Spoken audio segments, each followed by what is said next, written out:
In this video, we'll take a look at the different types of reference points, how to add them, how to delete them, and how to lock and make them relative references. So basically, a reference point acts as an object in space that we can use for the purposes of identifying where something is. We can use it to go ahead and make something so that we can create an area with it. We can even use it for defining specific types of missions. Creating a reference point is relatively straightforward. We can either go up to reference points and click on Add Reference Point, or we can press Control Insert and then left-click on the chart.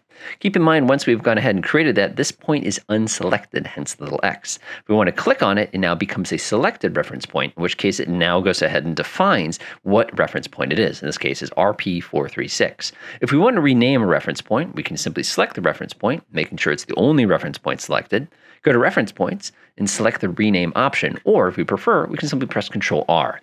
Note that you can't rename multiple reference points at the same point. So let's say we call this Refueling Location.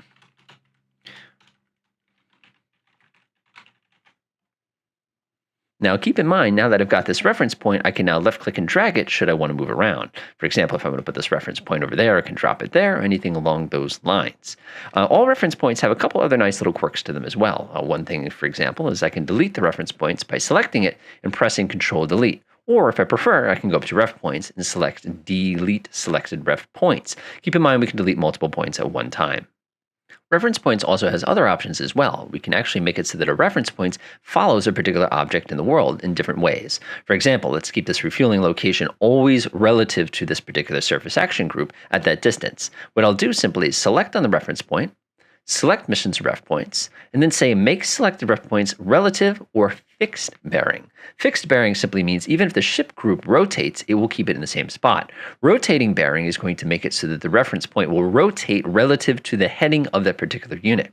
For example, if I select that and I'll left click on my group, if I were to order this group to say, for example, come down here to the southwest, as they turn, you'll notice that this reference point will now turn with them.